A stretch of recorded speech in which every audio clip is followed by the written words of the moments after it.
The information contained in this episode is for informational purposes only. No material is intended to be a substitute for professional medical advice, diagnosis, or treatment. We need a revolution. There's only one solution. I need somebody to show me the love. We need a revolution.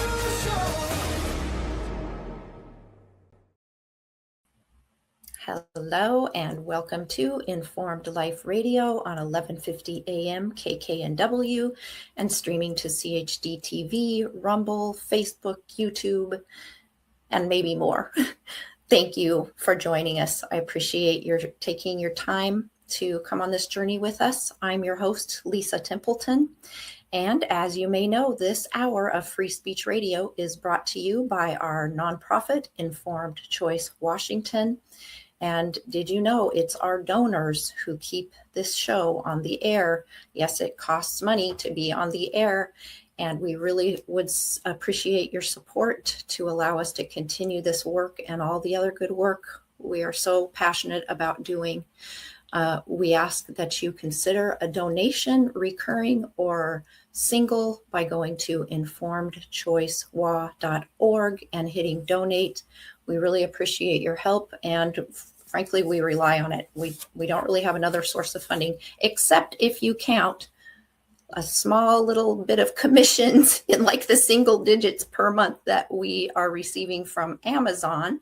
We became an Amazon affiliate. If you don't shop on Amazon, please just disregard this. But if you do shop on Amazon, please always begin your shopping at our homepage. There's a link there that will earn us a small commission at no extra cost to you. Well, I am very pleased to have, for the second week in a row, Richard Gage joining us. He is San Francisco Bay Area architect. Richard Gage, AIA, member of the American Institute of Architects and founder and former CEO of Architects and Engineers for 9/11 Truth. He now leads the charge for a new World Trade Center investigation, along with his courageous wife, Gail, at richardgage911.org. Mr. Gage became interested in researching the destruction of the World Trade Center high-rises after hearing the startling conclusions of a reluctant 9/11 researcher, David Ray Griffin, on the radio in 2006, which launched his own unyielding quest for the truth about 9/11. The organization he founded, AE 9/11 Truth, now numbers more than 3,600 architects and engineers demanding a new investigation into the explosive destruction of all three World Trade Center high-rise buildings on 9/11.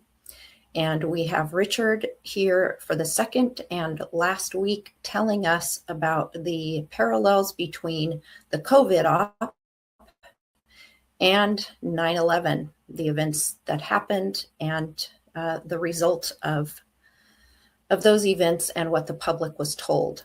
So Richard, thank you so much for joining us again, and really happy to have you back and teach this information to our listeners who are not yet familiar with it. It's rather harrowing, but I think it's really important for people to have an open mind and look into the evidence that you're going to provide.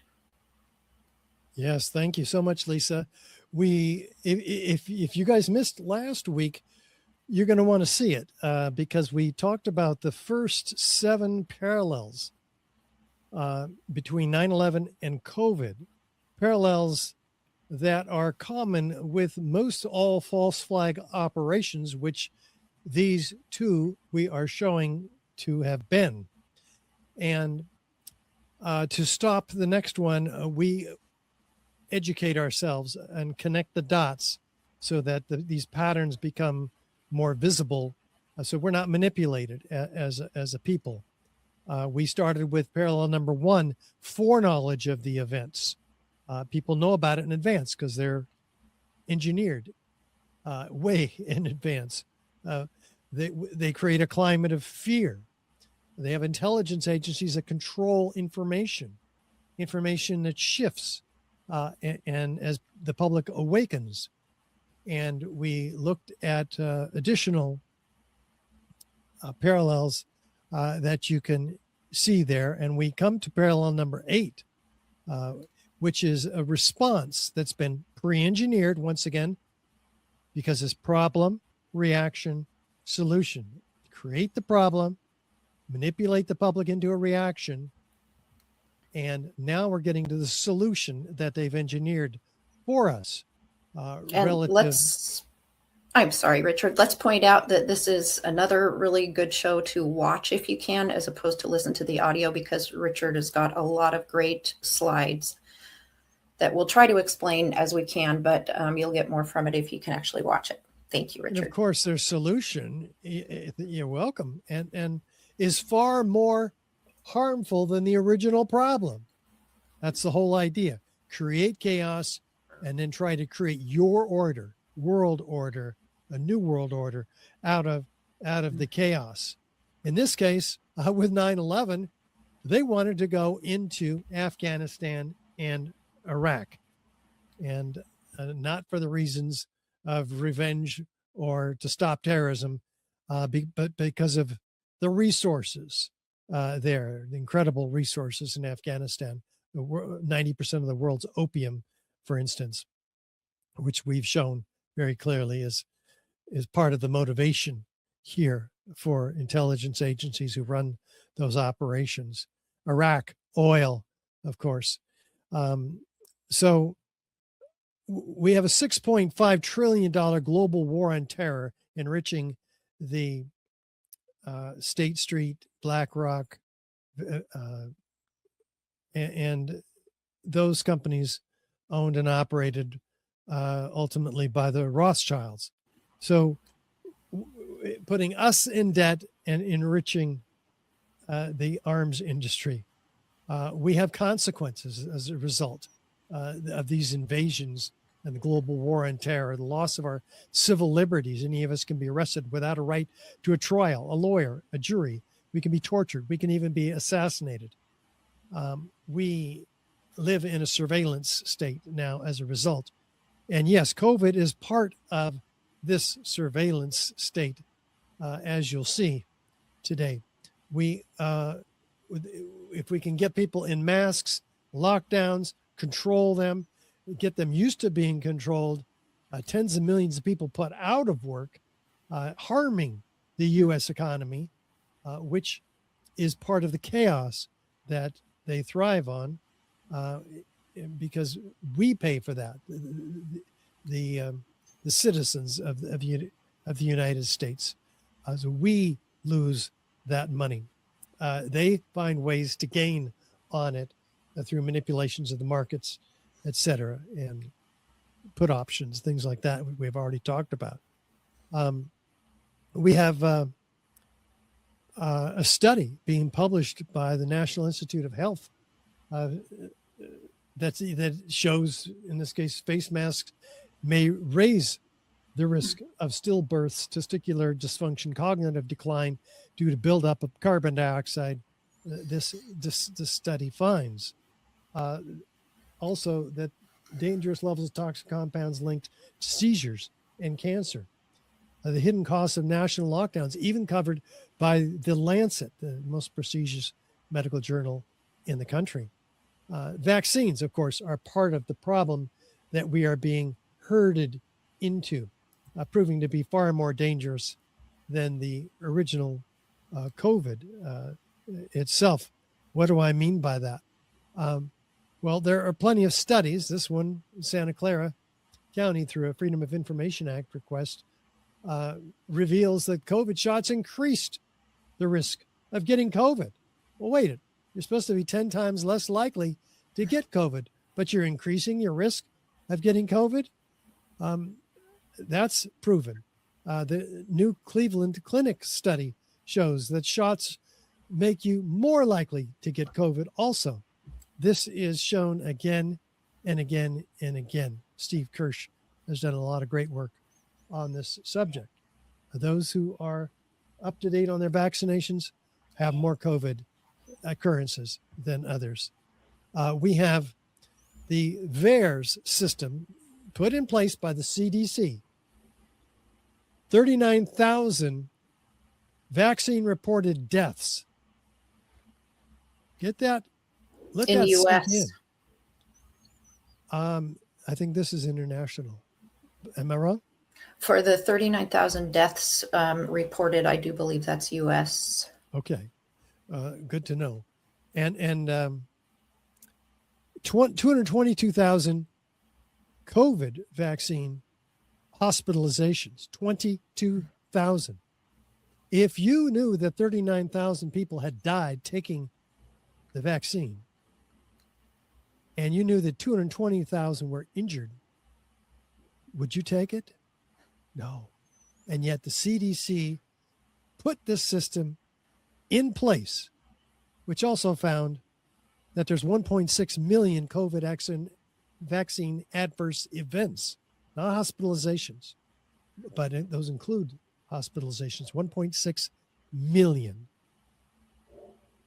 Now, they've also shown that the reports of deaths astronomically skyrocketed in 2021 when the vaccines rolled out. Before In that, VAERS. in VAERS, and this is VAERS. Mhm. But we learned something important from VAERS. What percentage of these statistics are actually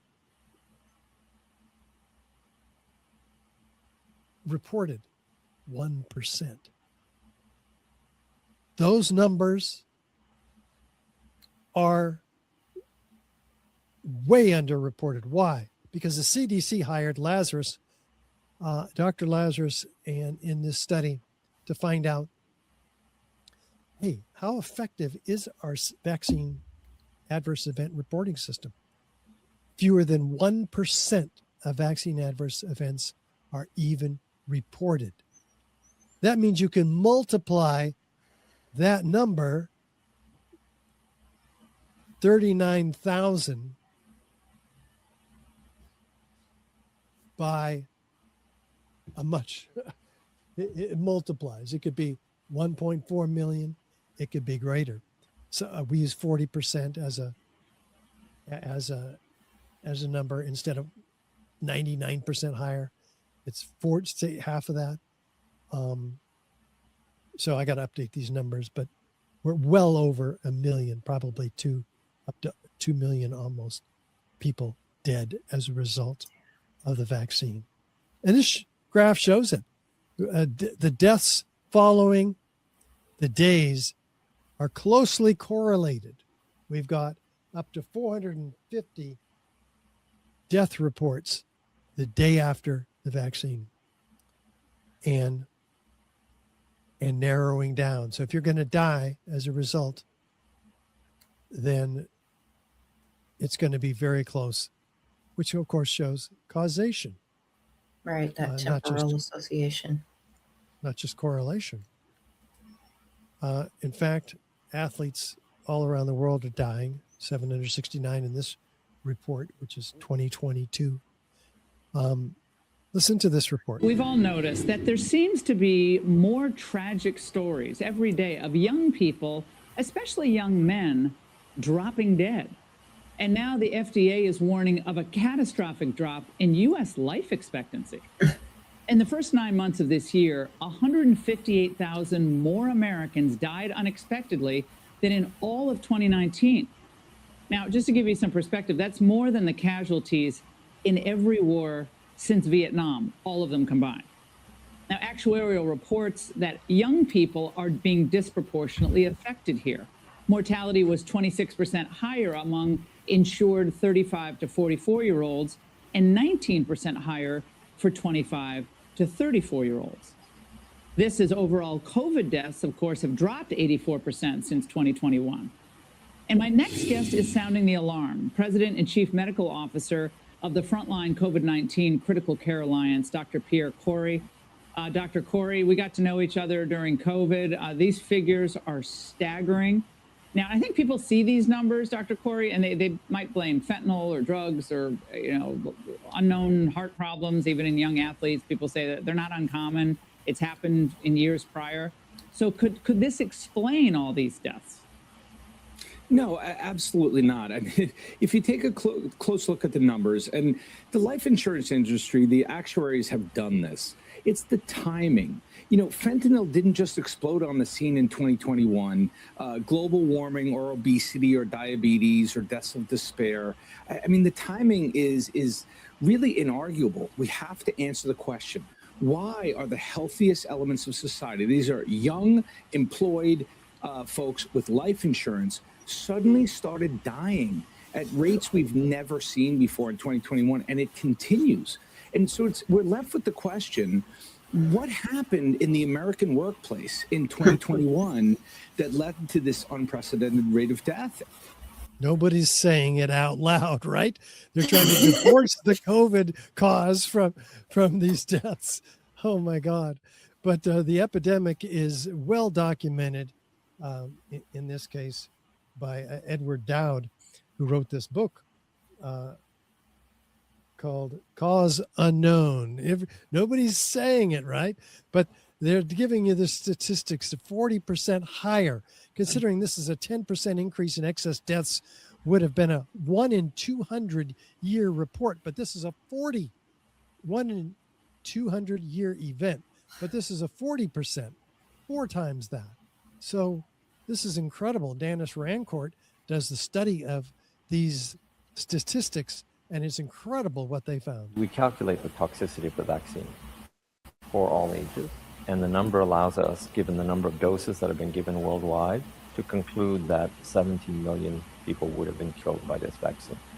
You can actually see when there's a rollout of a booster, for example, which happens very quickly in time for a given age group, you can actually see immediately following it a maximum in the all-cause mortality. So an excess mortality actual peak that's temporally associated with that rollout. We see that repeatedly for each rollout.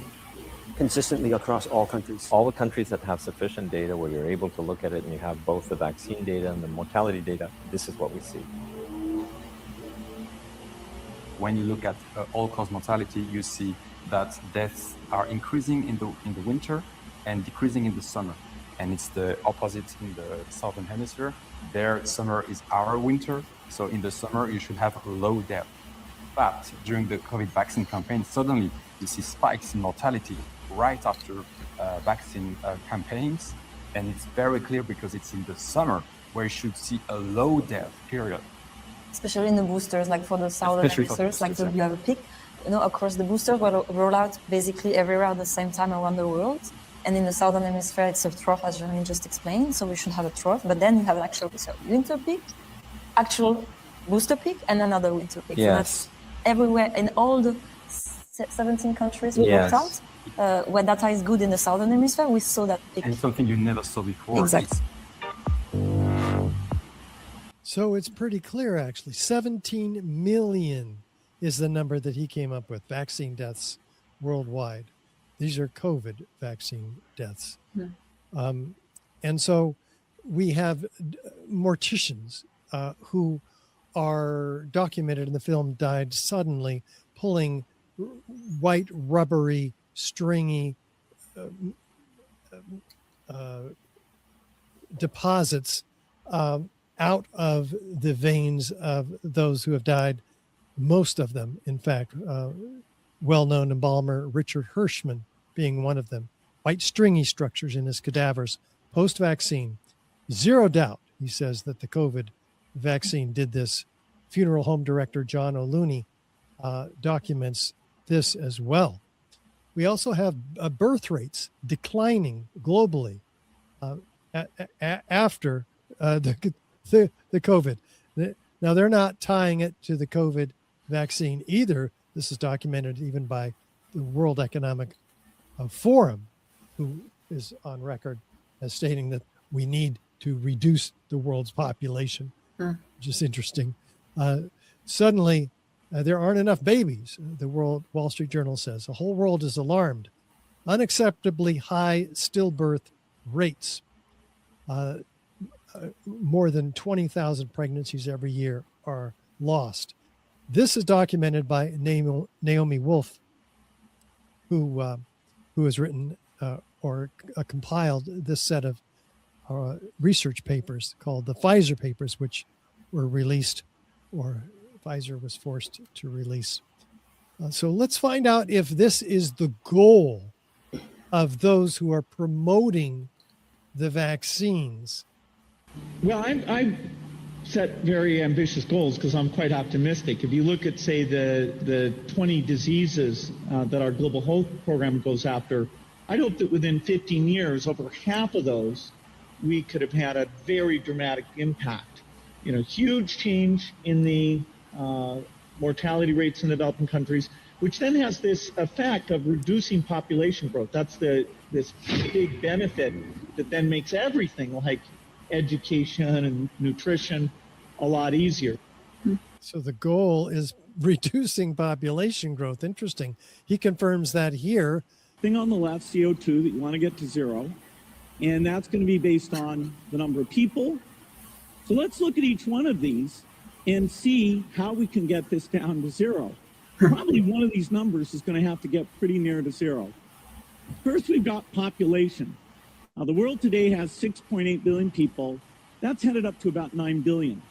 Now, if we do a really great job on new vaccines, healthcare, reproductive health services, we could lower that by perhaps 10 or 15%. If we do a good job with vaccines, we can lower that number of people by 10 or 15%. Wait a minute. What's in those vaccines? Let's listen to Yuval Harari, who spills the beans here. Oops, I don't have that video for you. He says technology will make it possible to replace the people.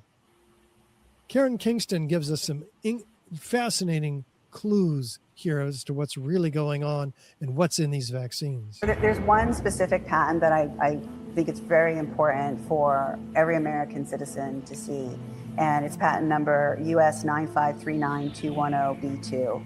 It was issued on January 10th of 2017. The patent is entitled Vaccine Nanotechnology, and in section 9, it discusses the vaccine nanotechnology that can deliver molecules. In some embodiments, the small molecule is a toxin. The toxin is from a chemical weapon, an agent of biowarfare.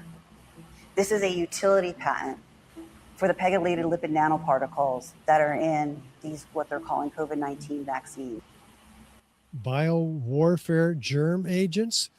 What are we talking about? Let's go into and look at the work of those who have, with dark field microscopy, find self-assembling structures forming in these Pfizer vaccine contents that you see here that respond, in this case, 4 drops of Pfizer vaccine left for 10 weeks on a glass slide exposed to electromagnetic fields, and this is at 40 times magnification, and this is even greater. They find these structures forming that are indeed rectangular and look like circuitry, of course. He says they appear to be self-assembling. Dark field microscopy photos show intelligent design, boxy, dark structures similar in shape to crystals, but with internal structures that appear to be different from a naturally occurring crystal. These are not naturally occurring crystals whatsoever. And we'll see some of them actually being formed. Ricardo Delgado of the La Quinta Columna, fifth column, he does work and he finds them also. Many of these, dozens of them now at this point, are finding these real-time self-assembly of stereomicroscopically visible artificial construction and incubated specimens of mRNA products, mainly from Pfizer and Moderna. This is a comprehensive longitudinal study finding animated worm-like entities, discs, chains, spirals, tubes, right-angle structures containing other artificial entities within them, and so forth. All these are exceedingly beyond any expected and acceptable levels of contamination. The dark field microscopists studied the blood of 1,000 symptomatic persons after anti-COVID mRNA injections from Pfizer, BioNTech, or Moderna, and they find this nano contamination as well. The results of this new investigation show presence of micro and nano-sized particulate matter composed of inorganic elements in vaccine samples, which is not declared among the components of and whose unduly presence is for the time being inexplicable. We find all of these revealing poisonous ingredients in the COVID-19 vaccines through phase contrast, dark field, bright field microscopy transmission, scanning electron microscopy, energy dispersive X-ray spectroscopy. All of these tests are finding the same things. Ricardo Delgado does, and his associate Pablo Compra Madrid from in Spain finds that there's evidence of, through micro Raman spectroscopy, evidence of graphene in which is highly toxic substance, but it's magnetic, has electromagnetic properties, and it's found as well. A review on graphene-based nanomaterials in biomedical applications and risks in this letter shows that this is technology which is used in science for very specific purposes. And it's not science fiction. It's not conspiracy theory, because here we find it in those who have been vaccinated, and more so even in those who have not been vaccinated, but in proximity to those who have. Nanomaterials are established in biomedical science. The Internet of bio-nano things is envisioned to be a heterogeneous network of nanoscale and biological devices, so-called bio-nano things, communicating via non-conventional means, meaning molecular communications in non-conventional environments, for instance, inside the human body. This is all funded by DARPA, much of it, and that's documented as well. Sasha Latyapova has documented that. Here is an analysis by Dr. Anna Maria Mihalchia, an analysis not of the COVID injection, but of the dental anesthetic injections, which apparently they are putting this material into as well. That I confirmed Dr. David Nixon's findings. You can see this is classic hydrogel that's in a very active form, changing form. And if I just go a little bit fast forward here, in a second, you see these bubbles that I also see in the blood. This is clearly a polymer that starts to develop things. And then if you see here in just a little bit, the fact that these nanostructures and microchips are developing. So you see right here is a chip developing. I just want you to look here in these other areas, because within seconds, this is the classic chips, microchip-like structures that we've seen.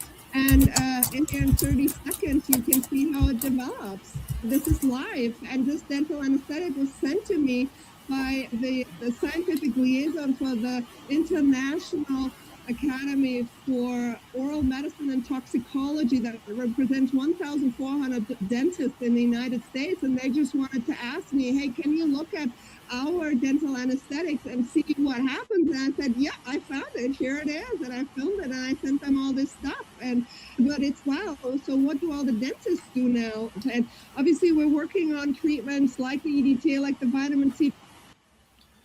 Very, very important as well. We have Matt Taylor. I started looking selfishly at analyzing because I was concerned, and I found some weird stuff. So I asked a local dentist if she could hook me up with some old anesthetics, and I compared those two.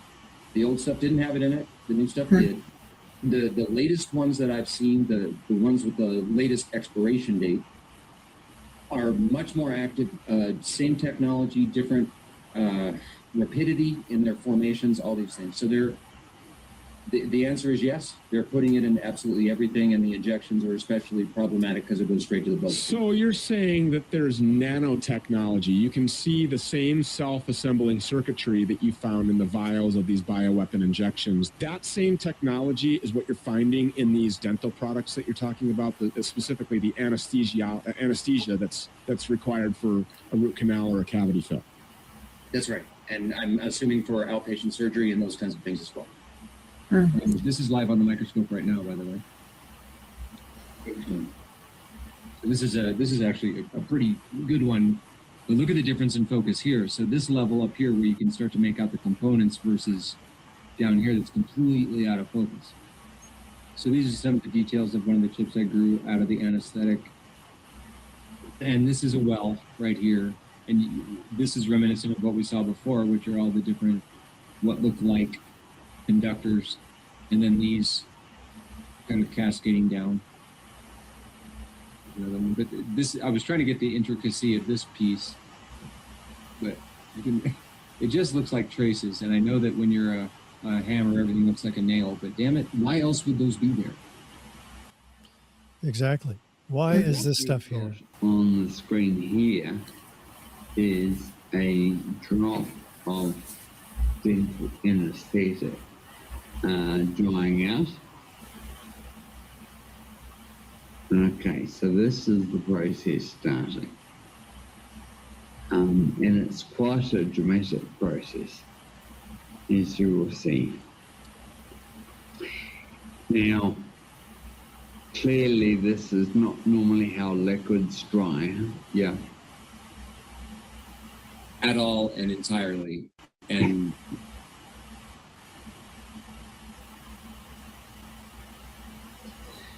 And your eye will be drawn in very many different directions. Just let it go there because there's a lot going on.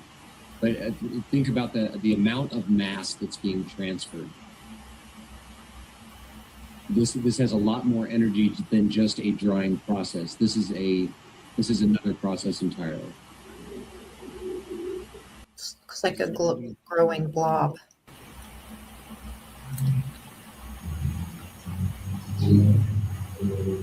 This actually turns into a chip. It's a really active one. It is. Yeah, so we're seeing this meniscus or this edge form and the bubbles within it, and it seems to be less active now that it's joined up. And there's a number of different sizes of bubbles visible. And obviously we can see layers of the bubbles. So what's going to happen is it's going to condense and it's going to crystallize. And is it true that big bubbles they combine together and then they turn into little bubbles, or do the little bubbles get together and make bigger bubbles? Bigger bubbles, yep, and then the bigger bubbles appear to condense on the edges of the crystals. Ah, look, there's a chip forming. There's another one. There's another one. There's another one. Yeah, so as opposed to where I was doing this yesterday, in this environment, there's a lot more EMF. And certainly found that encourages more of the chip formation. EMF.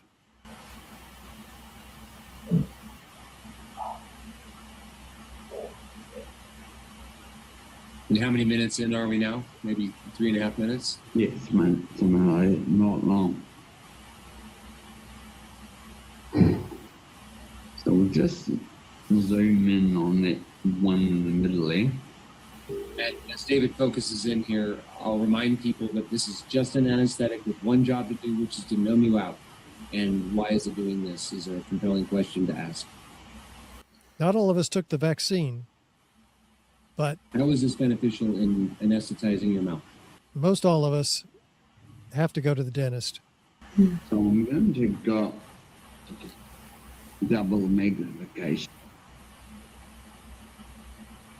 Remind me which parallel we're on when this video is over. Just one tiny drop of dental anesthetic.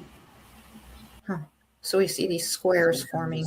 Someone put a video up on BitChute that showed chips forming from anesthetics. So you get the idea there. We have a very interesting set of ingredients here that combine to form something very specific. The graphene oxide system-wide provides an antenna for whatever these self-forming chip-like structures need to get the message out and to get the message in. Because, by the way, you can cleanse your body with things like EDTA. Dr. Anna Maria Mahalcha recommends that. There are other products like I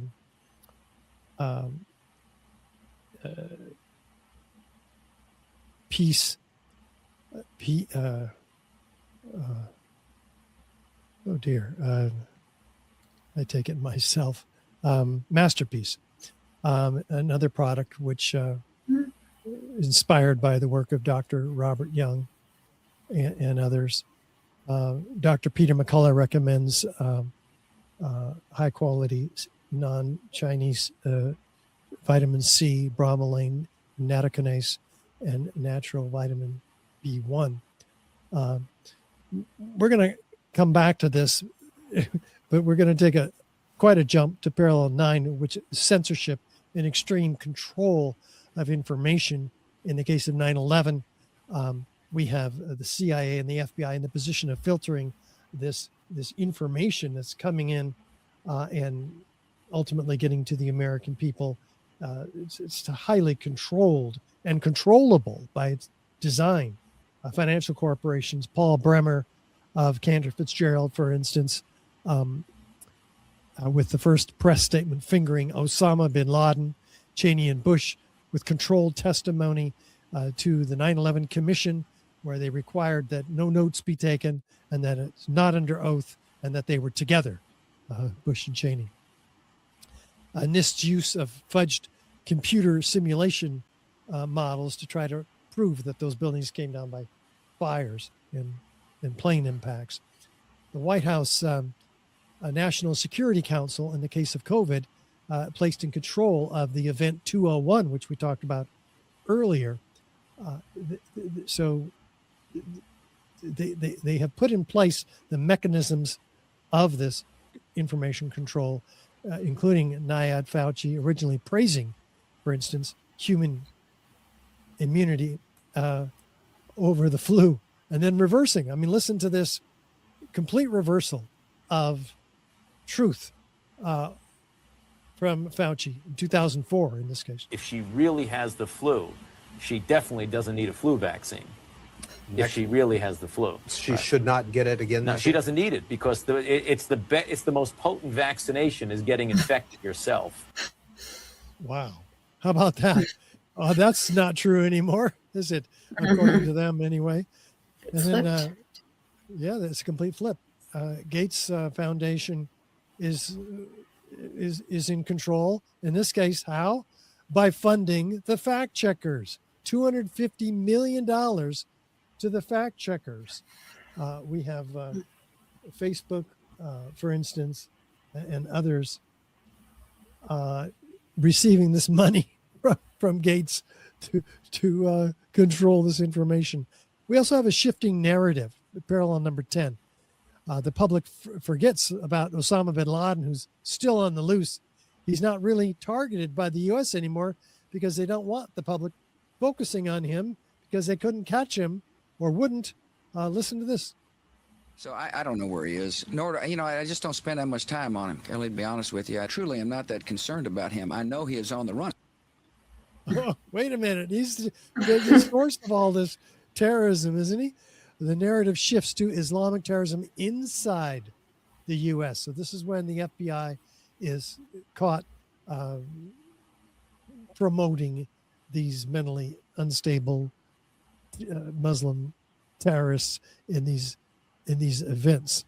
In fact, that wasn't working, and they wanted to go after something more to divide the community of people in the U.S. So they go after white supremacists, the greatest terrorist threat, says the Department of Homeland Security. The deadliest domestic terror threat facing the U.S. that came out of nowhere. I mean, there were virtually none that, except the one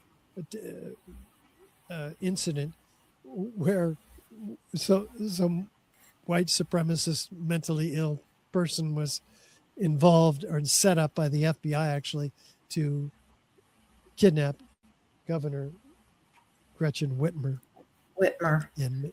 And, you know, this reminds me in Washington State, the AG's office established this domestic extremism and mass violence task force, and they're really going after those white supremacists. And, you know, the best thing they can cite really as the big problem is some events that took place in the 80s. But they continue to receive funding. The most recent budget included $165,000 to further fund this, and they're, you know, bringing in experts. Our Substack at informedchoicewa.substack.com has a post all about one of their meetings this summer and what those people are up to. It's completely manufactured. And there's another tabletop exercise talking about a shifting narrative. Well, COVID didn't work. Maybe monkeypox will work because they predicted that. In fact, it was going to be much more deadly. And on 23 July 2022, the World Health Organization director declared a multi-country outbreak of monkeypox. He actually declared it. Well, this was anticipated. It was within a month of the May 2022 predicted outcome. So again, they predict it and it happens. As the public begins to awaken to and loses faith in the natural origin theory, even the top officials back off of it, including the World Health Organization chief, who says that it was premature to rule out as a lab leak. So this is their backup story, their backup narrative, right? It was leaked out of a lab. Well, wait a minute. What was it doing in the lab? Well, that's where they set it up, maybe, or maybe that's also a limited hangout. So as the public begins to awaken to and loses faith in the safe and effective propaganda, even top officials back off of it. Check this out. In the European Parliament, this Pfizer executive is being questioned. Was the Pfizer COVID vaccine tested on stopping the transmission of the virus before it entered the market? Did we know about stopping immunization before it entered the market? No. No, we didn't know it was going to stop the transmission of the virus. Wait a minute. That's why we took it, right? How about Dr. Birx?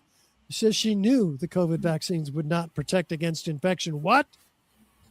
I knew these vaccines were not going to protect against infection, and I think we overplayed the vaccines, and it made people then worry that it's not going to protect against severe disease and hospitalization.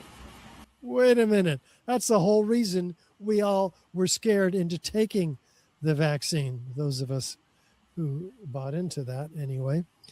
But they need a new and stronger virus because COVID wasn't quite strong enough. It didn't do what they needed it to do. These population control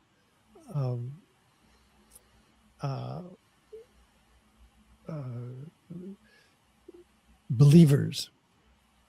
But listen to Bill Gates. So we, we'll have to prepare for the next one. That, I'd say is will get attention this time. Oh, the next one will get attention as he smirks, and his wife at the time smirks also. Yes, it's called catastrophic contagion, another tabletop exercise. Some call it the sequel to the Event 201 COVID pandemic. Well, this one. When was that? Catastrophic contagion was on October 23rd, 22. anticipating a pandemic with a higher fatality rate than COVID-19 and disproportionately affecting children. They're going to get us where it counts this time because, as you know, COVID didn't really attack children, but this one will. They say in future pandemics, we should continue to expect even more major disruptions from what? Misinformation and disinformation, truth tellers. We should not expect it alone, the World Health Organization, to combat or put a stop to the spread of misinformation, disinformation.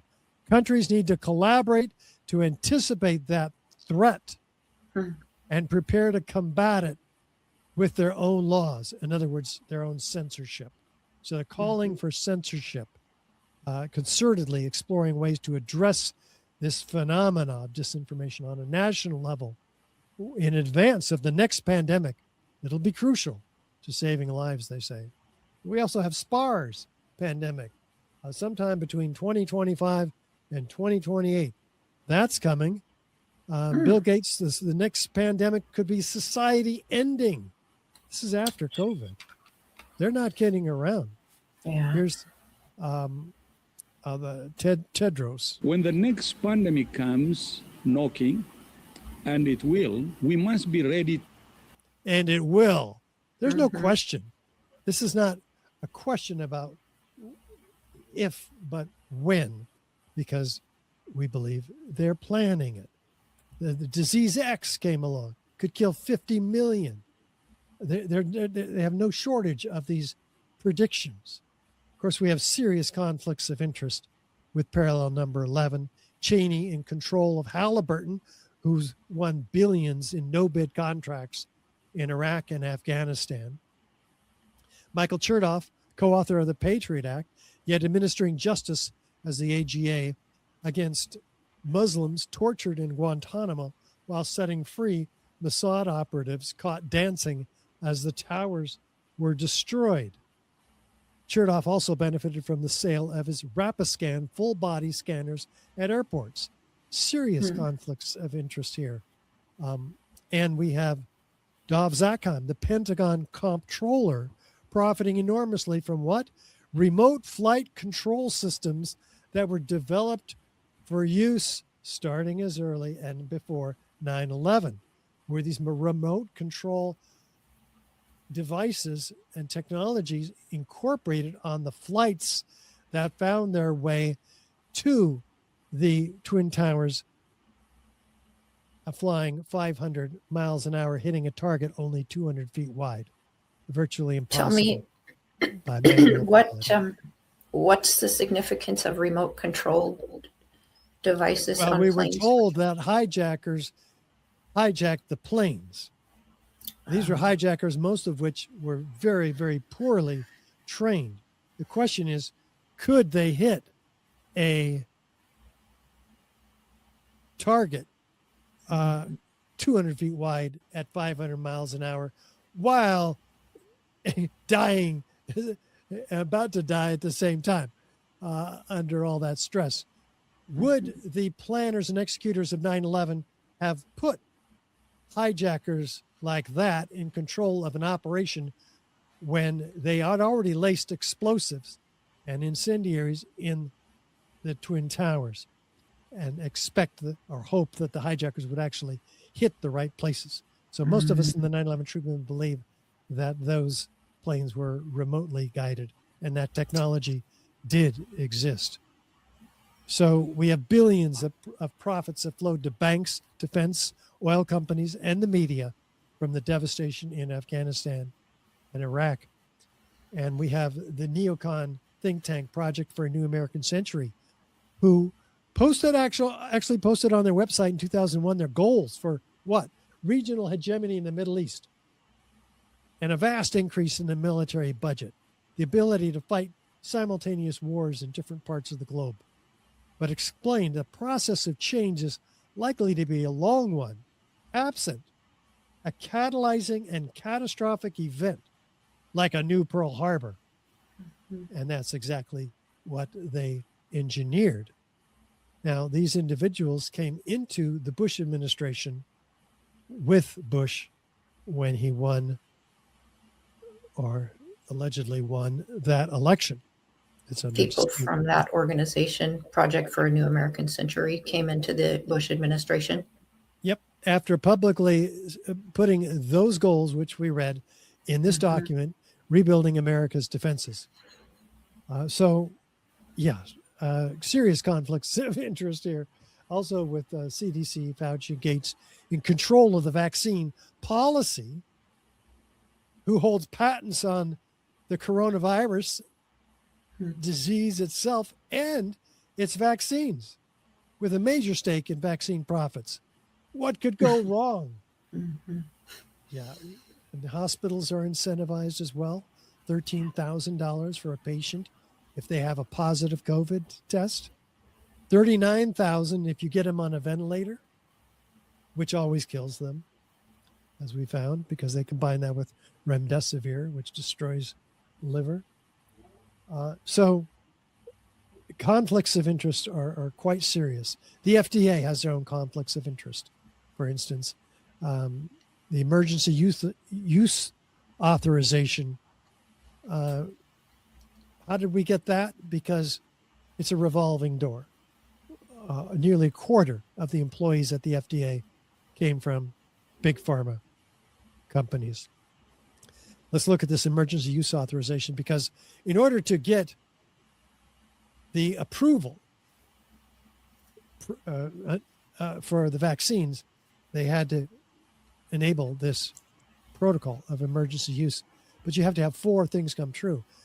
It has to be serious or life-threatening disease, COVID. Well, we found that it wasn't. It was 99% survivable before all of these other interventions. Richard. Yep. I beg your pardon for interrupting, but we have about 2 minutes left. Oh, thanks. Let's roll back and see if we can consider a part 3, which would get us through the extensive last 2 parallels. We'll talk about that. But if and when we do come back, we'll look past the points of interest, the problems with the emergency use authorization, and we will go into parallel number 12, the implementation of draconian policies and surveillance, and then look deeper into who these people are and what they are doing to us as a society, and the darker implications of what's in these vaccines and the use of the human body for tracking and a DNA-based identification tracking system, and look into some of their words. We'll also look into the parallel number 13, foreknowledge, predictive programming, and foreshadowing in the entertainment industry, getting us all ready for something really bad through the COVID vaccination process, as well as 9/11. Richard, I want to say thank you, and I apologize for being so abrupt, but our time is almost up. I am so very appreciative of your taking your time to come and share this information with our listeners. Thank you, listeners, for tuning in. And Richard, please tell people where they can find you, and what would you say to someone who senses these parallels but feels hesitant to look more closely? You have about 45 seconds. Yeah, well, definitely you can learn more. In fact, see this entire lecture, if you're an audio listener, at richardgage911.org. Encourage you to get informed. And on your website, richardgage911.org, people can learn about the initiatives you have and how they can take action and get involved. We've got a lot of battles to fight, people, and it starts with education. Thank you, Richard, so much. This is Lisa Templeton, your host. And thank you, ladies and gentlemen, for taking your time today. And tuning in. And I'd also like to thank our excellent producer at the station, Nathan Miller, for making everything go so smoothly. Lisa Templeton signing off for the week, and here's to embracing your informed life. Informed Choice Washington is a nonprofit organization that advocates for healthy immunity, medical freedom, and fully informed medical consent. The right to make medical choices without coercion is fundamental to our civil liberties and a basic principle in all human rights declarations. To learn more, tune in each Friday from 4 to 5 p.m. to an Informed Life Radio and visit the website informedchoicewa.org. It's time to take a stand for medical freedom. Go to informedchoicewa.org today. Did you know that solutions containing iodine can inactivate viruses in the nose and throat in 15 seconds? And hydrogen peroxide can do it in under 30 seconds. Decades of studies, including many conducted during COVID, have shown that properly prepared and used nasal spray and gargling solutions can reduce your risk of infection, reduce viral load, reduce symptoms, and reduce transmission of viruses. To learn more, go to healthyimmunitynow.org and check out the EFU Challenge. Why spread fear and infection when nature provides solutions? Go to healthyimmunitynow.org today.